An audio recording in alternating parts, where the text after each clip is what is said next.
الحمد لله نحمده ونستعينه ونستغفره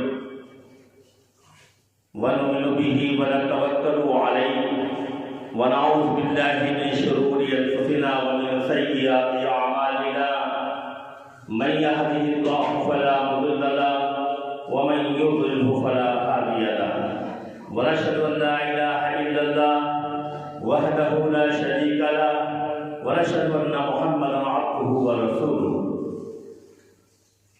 صلاة وسلام على رسول الله صلى الله عليه وسلم وصلى الله تعالى على خير خلقه محمد وآله وأصحابه وذرياته وأهل بيته أجمعين برحمتك يا أرحم الراحمين۔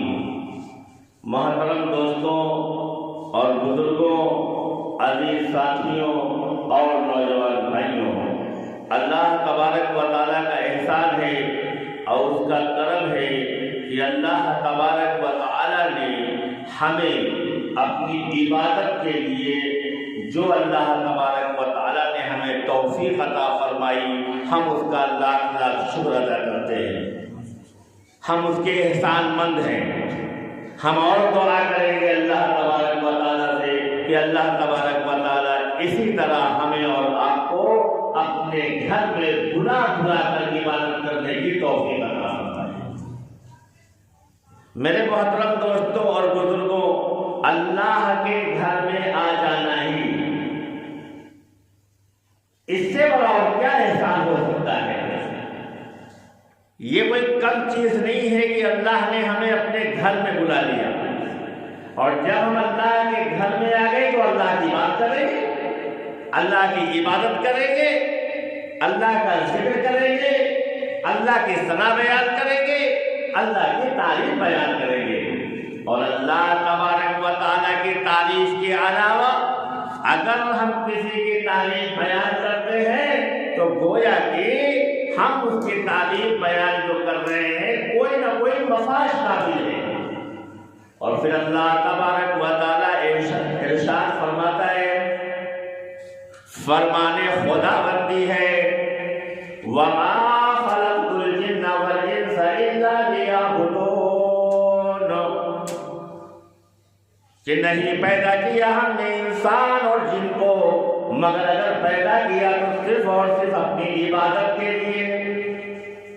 تو جب اللہ تبارک و تعالیٰ نے انس و جن کو اپنی عبادت کے لیے پیدا کیا ہے، اب اگر ہم اللہ کی عبادت نہیں کر رہے ہیں، اللہ کی عبادت سے ہمارا دل خالی ہے اور ہمارا عمل اللہ کی عبادت کی طرف راغب نہیں ہے، تو گویا کہ ہم اللہ کے حکم کو ٹال رہے ہیں۔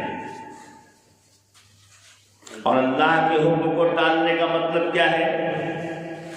اللہ کے حکم کو ٹالنے کا مطلب یہی ہے کہ جو جہنم کی سلگتی ہوئی آگ ہے، جو جہنم کی دہکتی ہوئی آگ ہے، جو جہنم کی خوفناک آگ ہے، گویا کہ ہم اس میں جانے کے لیے جو ہے تیار ہو رہے ہیں۔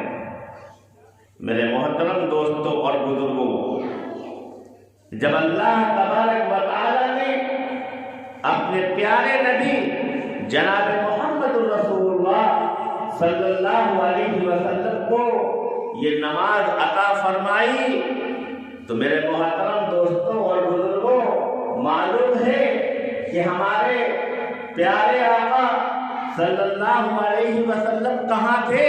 نہ مدینے میں تھے، نہ مکے میں تھے، نہ طائف میں تھے، نہ دنیا کے کسی اور خطے میں تھے، بلکہ اللہ تبارک و تعالیٰ کے پاس موجود تھے۔ اور انسان جب کوئی بڑا تحفہ، انسان جب کوئی بڑی قیمتی چیز کسی کو عنایت کرتا ہے تو اپنے قریب بلا کر عنایت کرتا ہے، اور جب کوئی بے معنی چیز جس کی کوئی قیمت نہیں ہوتی، جب ایسی چیز عنایت کرنے کو آتا ہے تو وہ دور ہی سے دے دیتا ہے۔ تو گویا کہ اللہ تبارک و تعالیٰ نے اپنے پیارے محبوب جناب محمد رسول اللہ صلی اللہ علیہ وسلم کو اپنے پاس بلا کر یہ نماز کا تحفہ عطا فرمایا، اس سے صاف ظاہر ہے کہ نماز جیسی عبادت کوئی ہو ہی نہیں سکتی، ہو ہی نہیں سکتی۔ ساری عبادتوں پر غالب ہے، ساری عبادتوں سے قیمتی عبادت اگر کوئی عبادت ہے تو وہ نماز ہے۔ اور نماز کے بارے میں اللہ کے پیغمبر فرماتے ہیں، اللہ کے پیغمبر علیہ السلام فرماتے ہیں کہ نماز میری آنکھوں کی ٹھنڈک ہے، نماز میری آنکھوں کی ٹھنڈک ہے۔ کون کہہ رہا ہے؟ پیارے آقا فرما رہے ہیں۔ کون فرما رہا ہے؟ پیارے آقا فرما رہے ہیں۔ کیا فرما رہے ہیں؟ کہ نماز میری آنکھوں کی ٹھنڈک ہے۔ اور آگے فرمایا ہے ایک موقع پر اللہ کے پیغمبر علیہ السلام نے کہ نماز مومن کی معراج ہے۔ کیا ہے؟ مومن کی معراج۔ معراج کا مطلب کیا ہے معلوم ہے؟ معراج کا مطلب یہی ہے اللہ سے ملاقات۔ کیا ہے؟ اللہ سے ملاقات۔ اور نماز مومن کی معراج ہے۔ مومن کی معراج ہے، کافر کی نہیں، غیر مومن کی نہیں، مومن کی معراج ہے۔ مومن اگر ہے تو وہ نماز پڑھے گا، اور جب وہ نماز پڑھے گا تو اللہ سے ملاقات ہوگی۔ محدثین نے لکھا ہے، محدثین نے حدیث کی تفاسیر میں لکھا ہے کہ جب کوئی مومن نماز پڑھتا ہے اور اللہ کے سامنے خشوع اور خضوع کے ساتھ کھڑا ہوتا ہے اور اللہ کے سامنے ہاتھ باندھ کر قرآن کی تلاوت کرتا ہے اور اللہ تبارک و تعالیٰ کے لیے ثنا پڑھتا ہے اور اللہ تبارک و تعالیٰ کے لیے سورہ فاتحہ پڑھتا ہے اور اللہ تبارک و تعالیٰ کے لیے قرآن کی تلاوت کرتا ہے، پھر اللہ کے لیے جب وہ رکوع کرتا ہے، پھر جب اللہ کے لیے وہ سجدہ کرتا ہے، تبھی تو ایک رکعت مکمل ہو گئی۔ بھائی اگر آپ سجدہ نہیں کریں گے تب تک رکعت مکمل نہیں ہوگی۔ آپ نے اللہ اکبر کہا، اللہ اکبر کہہ کر آپ نے ہاتھ باندھ دیا، ایک رکعت ہو جائے گی؟ نہیں ہوگی نا۔ اگر کسی شخص نے اللہ اکبر کہہ کر ہاتھوں کو باندھ لیا تو ایک رکعت نہیں ہوگی۔ کب ہوگی؟ جب وہ الحمد شریف پڑھ لے گا اور سورت پڑھ لے گا تب ایک رکعت ہو جائے گی، تب بھی نہیں ہوگی۔ اللہ اکبر کہا تب بھی ایک رکعت نہیں، ثنا پڑھ لیا تب بھی ایک رکعت نہیں، سورہ فاتحہ پڑھ لیا تب بھی ایک رکعت نہیں، اور سورہ فاتحہ کے بعد جب ہم نے قرآن کی کوئی سورت یا کوئی آیت پڑھ لیا تب بھی ایک رکعت مکمل نہیں ہوئی۔ جب وہ رکوع گیا تب ایک رکعت مکمل ہوئی، تب بھی نہیں ہوئی۔ اے اللہ، یہ ایک رکعت کم مکمل ہوگی، کون سا وہ وقت آئے گا؟ امام ابو حنیفہ رحمۃ اللہ علیہ فرماتے ہیں کہ جب نماز پڑھنے والا نمازی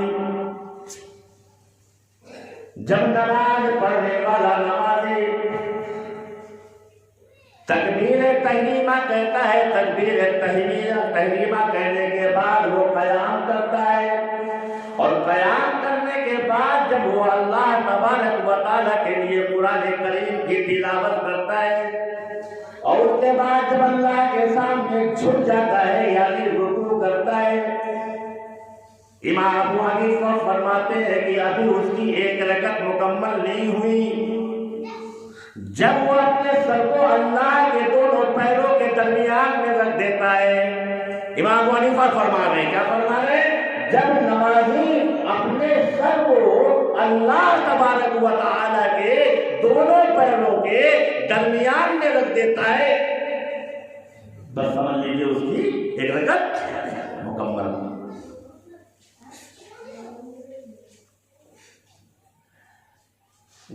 دو سجدے ہیں، ایک رکعت میں رکوع ایک اور سجدے کہے ہیں دو۔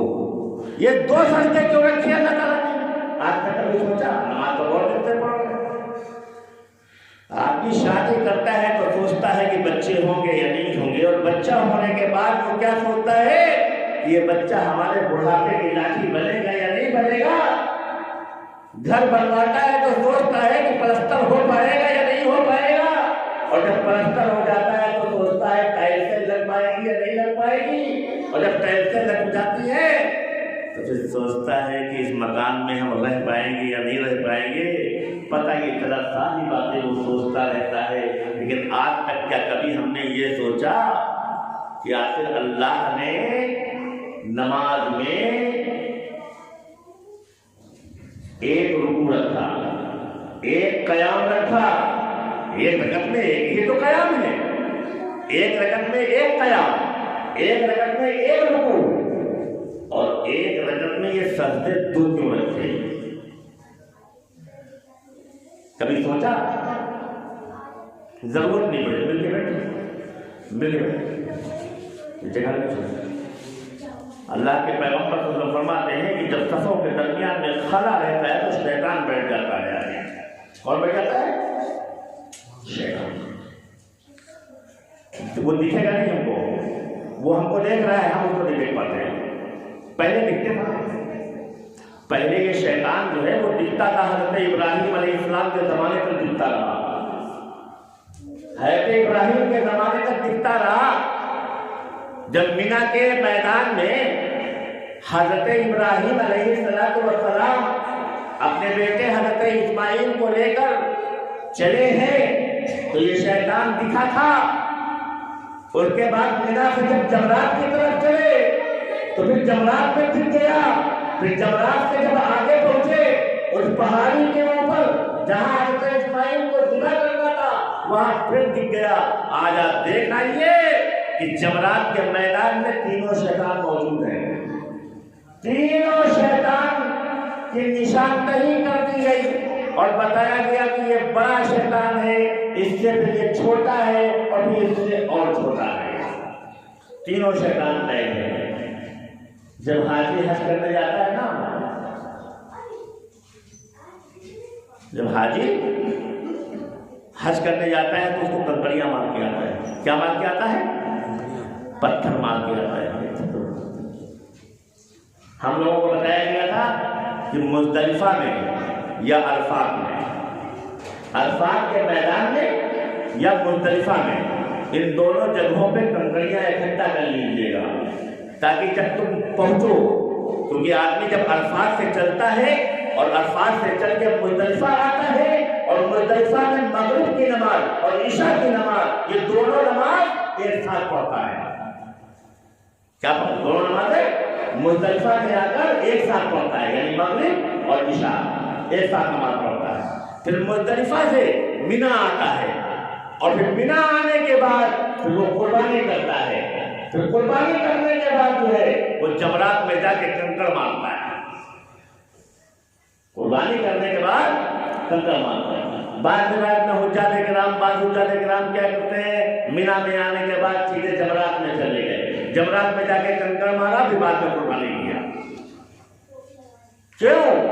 حضرت ابراہیم جب قربانی کرنے جا رہے تھے تو یہ شیطان نے بہکا دیا تھا حضرت اسماعیل کو کہ تم مت جاؤ ان کے ساتھ میں, ورنہ تم کو ذبح کر دیں گے. تو حضرت اسماعیل نے یہی بات کہی تھی کہ کیا کوئی باپ کسی بیٹے کو ذبح کر دیتا ہے؟ تو شیطان نے کہا تمہارے اللہ کا حکم آیا ہے, معلوم ہے؟ بولے اگر اللہ کا حکم آیا ہے اور پھر تو کہہ رہا ہے تو تو شیطان ہے, پھر تو شیطان ہے. کیونکہ اللہ کے حکموں سے, اللہ کے کاموں سے, اللہ کے بتائے ہوئے راستے سے وہی روک سکتا ہے جو شیطان ہوگا. جو شیطان ہوگا وہ اللہ کے کاموں سے روکے گا, اور جو رحمان ہوگا وہ اللہ کے کاموں کو کرنے کو کہے گا. فرق تو یہی ہے نا. بھئی آپ کیسے پتہ لگائیں گے؟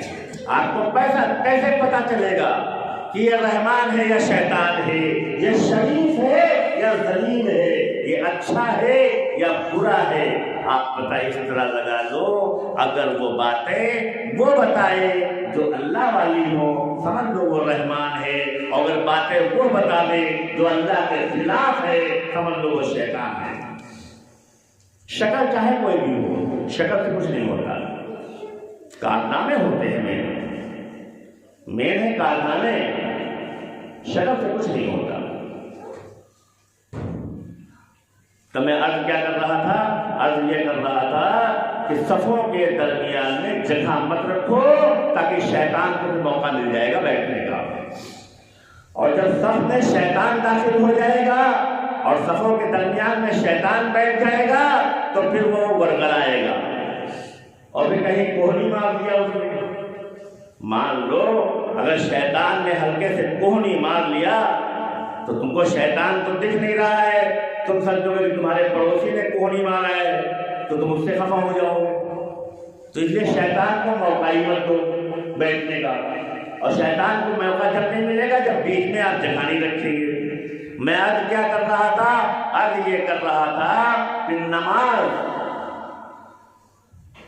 مکمل ہوتی ہے, رکعت مکمل ہوتی ہے 2 شرطوں پر جا کر. اگر آپ کسی رکعت میں ایک سجدہ کریں اور ایک سجدہ چھوڑ دیں آپ کی وہ نماز مکمل نہیں ہوگی. نماز کو مکمل کرنے کے لیے آپ کو رکعت کو مکمل کرنے کے لیے 2 سجدے کرنے ہوں گے. تو رکوع ایک ہے, رکوع نماز ایک ہر رکعت میں ایک ہی رکوع تو ہے, 2 نا, ایک نا, ایک رکعت میں ایک رکوع اور ایک رکعت میں سجدہ 2. تو بات سمجھنی چاہیے کہ آخر یہ 2 سجدے کیوں ہیں. یہ 2 سجدے کروا کے اللہ کیا بتانا چاہتا ہے انسان کو؟ بتانا یہ چاہتا ہے کہ جب آپ نے پہلا سجدہ کیا تو یہ آپ کی پیدائش ہے. کیا ہے؟ یہ آپ کی پیدائش ہے, یعنی آپ دنیا میں آئے ہیں, یہ پہلے سجدے کی گواہی ہے. پہلا سجدہ کر کے آپ یہ بتا رہے ہیں کہ میں پیدا ہوا دنیا میں. اور جو دوسرا سجدہ ہے وہ آپ کو موت کی یاد دلاتا ہے کہ اگر آپ پیدا ہوئے تو آپ کو مرنا لیے. بات سمجھو, آپ پہلا سجدہ آپ کی پیدائش یاد دلا رہا ہے اور دوسرا سجدہ آپ کی موت یاد دلا رہا ہے. اور جو دونوں درمیان میں جو جگہ ہے, 2 سجدوں کے درمیان میں کچھ وقت ہوتا نہیں ہوتا ہے. بھائی آپ نے ایک سجدہ کیا, اس کے بعد پھر آپ ان کے بیٹھ گئے, پھر آپ نے دوسرا سجدہ کیا, تو دونوں سجدوں کے درمیان میں کتنا وقفہ ہوتا ہے؟ لمسم ایک اندازہ. اگر آپ آرام سے سجدہ کریں گے, چوروں کے طریقے سے نہیں, جو کہ اللہ کے رسول نے منع فرمایا ہے. ہمارے جو پیارے آقا ہیں انہوں نے منع کیا. انہوں نے منع یہ کیا کہ تم دنیا میں مال کی چوری کر لو, میں تمہیں معاف کر دوں گا. دنیا میں تم خزانے چوری کر لو, ہو سکتا ہے ہم تمہیں معاف کر دیں. ماں کے تم نے پیسے اٹھا لیے, ہم تمہیں معاف کر سکتے ہیں. باپ کے تم نے پیسے چوری کر لیے, ہم تمہیں معاف کر سکتے ہیں. بھائی کے پیسے تم نے چوری کر لیا, ہم تمہیں معاف کر سکتے ہیں. لیکن اگر تم نے نماز کی چوری کیا, اگر تم نے نماز میں چوری کیا, ہم تمہیں معاف نہیں کریں گے. صحابہ نے پوچھا یا رسول اللہ, نماز کی چوری کیسی ہوتی ہے, نماز میں چوری کیسے کی جاتی ہے؟ پیارے آقا صلی اللہ علیہ وسلم فرماتے ہیں, اللہ کے پیغمبر فرماتے ہیں, اللہ کے پیغمبر بتا رہے ہیں کہ میرے محبوب صحابہ, نماز میں چوری اس طرح کی جاتی ہے, ایک دم سے اللہ اکبر, ابھی ہاتھ آپ کے کانوں تک اٹھے بھی نہیں اور آپ ہاتھ باندھ لی. آپ دیکھیے اکثر لوگ کرتے ہیں, کرتے نہیں کرتے. جب کوئی اپنی بیوی سے محبت نہیں کرتا ہے تو بہت جھٹکے سے اس کو سامان لا کے دیتا ہے, یہ لو بیٹی, یہ لو دوپٹہ, یہ لو چپل, یہ لو تمہارے لیے چاکلیٹ لائے ہو, جھٹکے دیتا ہے. اور جب کوئی کسی سے محبت کرتا ہے زیادہ اپنی بیوی سے تو بیٹھتا ہے, پہلے بیٹھ کے پھر پنی رکھتا ہے, پھر پنی سے نکالتا ہے, پھر نکال کے کہتا ہے کہ دیکھو میں نے تمہارے لیے یہ چاکلیٹ لے کے آیا. ہے حقیقت نہیں, صحیح بتاؤ, ہے دل ملا ہوا ہے بیوی سے, محبت زیادہ کر رہے ہیں ہم, تو ہم محبت کے ساتھ اس کو وہ چیز دے رہے ہیں. اور اگر محبت نہیں ہے تو مجبوری میں لا کے دے رہے ہیں نا, تو مجبوری میں تو جھٹکے سے دے گی. تو جب اگر اللہ سے سچی محبت ہماری ہوگی اور ہم اللہ کے لیے نماز پڑھیں گے تو پھر ہم جھٹکے سے نماز نہیں پڑھیں گے. یہ جھٹکے والی نماز اللہ کو قبول نہیں ہوتی. اللہ نہیں، آرام کے ساتھ آپ کے یہ دونوں ہاتھ آپ کے یہ کان کی لو کے برابر آ جائیں، یہ دونوں انگوٹھے کے سرے، یہ دونوں انگوٹھے کے سرے، ہاتھ آپ کا کھلا ہوا ہونا چاہیے. بہت سے لوگ اس طرح ہاتھ اٹھاتے، نہیں، آپ کے یہ دونوں ہاتھوں کی ہتھیلیاں بتا رہی ہو قبلہ سامنے ہے، خانہ کعبہ سامنے ہے. جس طرح آپ کا منہ خانہ کعبہ کی طرف ہے، اسی طرح آپ کی دونوں ہتھیلیاں بھی خانہ کعبہ کی طرف ہو. یہ دونوں ہاتھوں کے انگوٹھے یہ لو کے برابر ہو. آرام کے ساتھ اللہ اکبر کہتے ہوئے اور پھر دھیرے سے آپ ہاتھ باندھیے، آہستہ سے ہاتھ باندھیے، بہت آہستہ سے ہاتھ باندھیے. تو پتہ یہ چلا کہ جب آرام کے ساتھ آپ 2 سجدے کریں گے نماز میں تو بیچ میں کتنی جگہ یعنی کتنی گیپنگ یعنی کتنا وقت رہتا ہے؟ 5 سیکنڈ، 10 سیکنڈ، 12 سیکنڈ. تو اس سے تو نہیں ہوتا. ہم بہت سے لوگ اور آرام سے کرتے ہیں تو 20 سیکنڈ رکھ لو، 25 سیکنڈ رکھ لو، 30 سیکنڈ رکھ سے نہیں. آدھے منٹ سے زیادہ کوئی وقفہ نہیں کرتا. کرو گے نماز نہیں ہوگی. زیادہ وقفہ نہیں، 30 سیکنڈ بہت ہے. تو یہ جو دونوں پہلا سجدہ آپ کی زندگی یعنی آپ کا دنیا میں آنا، اور دوسرا سجدہ آپ کے مرنے کی خبر دے رہا ہے کہ آپ کو مرنا ہے. اور جو بیچ کا وقت ہے وہ دنیا میں جو آپ کو زندگی ملی ہے وہ ہے بیٹھتی زندگی ہے. جتنا 2 سجدوں کے بیچ میں جگہ ہوتی ہے نا اور وقت ہوتا ہے، وقت آپ کو ملا ہے زندگی کا. وہ لگتا ہے کہ 60 سال، وہ لگتا ہے کہ 50 سال ہم زندہ رہیں گے، وہ لگتا ہے کہ 40 سال ہم زندہ رہیں گے. میرے محترم دوستوں اور بزرگوں، ذرا سی خوشی آ جائے، دیکھو وقت کیسے گزرتا ہے. خوشی آ جائے، آپ خوش رہنے لگے، وقت کا پتہ نہیں چلے گا. وقت کا پتہ تو جب چلتا ہے جب آپ غم کے مارے ہوتے ہیں. جب آپ کے اوپر غم کوئی ہوتا ہے تو پھر دن نہیں کرتا ہے، رات نہیں کرتی ہے. اور جب کوئی خوشی ہوگی تو نہیں پتہ چلے گا آپ کو. وقت گزر جاتا ہے کہ 40 سال، 30 سال، 50 سال، 60 سال کٹ جائیں گے. دونوں سجدوں کے درمیان میں جتنا وقت ہے جس طرح پتہ نہیں چلتا ہے، اس طرح زندگی کا پتہ نہیں چلتا ہے. کیا معلوم کب بالکل موت آ جائے. اسی لیے میرے محترم دوستوں اور میرے پیارے دوستوں، میرے پیارے بھائیوں، یہ نماز کی پابندی کرنا زیادہ نہیں. 5 وقت کی نماز ہے، زیادہ نہیں ہے. یہ 5 وقت کی نماز کی پابندی کر لو کہ ہم یہ 5 وقت کی نماز نہیں چھوڑیں گے. چھوڑنے نہیں ہے ہم کو 5 وقت کی نماز، چاہے دنیا ادھر ادھر ہو جائے. کیونکہ ہم کو معلوم نہیں ہے کہ ملک الموت کب آ جائے گا، کسی کو نہیں معلوم. اگر کوئی یہ سوچتا ہے کہ ابھی تو ہم 15 سال کے ہیں، ابھی موت کہاں سے آ جائے گی، ابھی ہم 20 سال کے ہیں، ابھی ہم کو موت کہاں سے آ جائے گی. نہیں میرے محترم دوستوں اور بزرگوں، ایسا نہیں ہے. موت کا ایک وقت فکس ہے، آپ کو نہیں معلوم، ہمیں نہیں معلوم. ملک الموت آ جائے گا، وقت نہیں دیں گے آپ کو.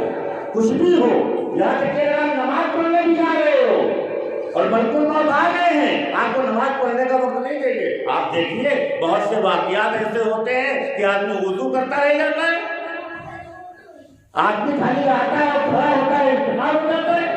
اس لیے میرے محترم دوستوں اور بزرگوں، اس سے پہلے کہ اللہ تبارک و تعالی ہماری روح کو پرواز کرنے کے لیے ملک الموت کو دنیا میں بھیجے، ہم اس سے پہلے اپنی نماز 5 وقتہ وہ مکمل کرتے رہیں اور پھر موت کی تیاری کرتے رہیں، تاکہ جب ہم اللہ کے دربار میں پہنچے اور اللہ ہم سے پوچھے کیا لے کے آئے ہو تو ہم کہہ سکیں کہ اے اللہ میں تیری نماز لے کے آیا ہوں.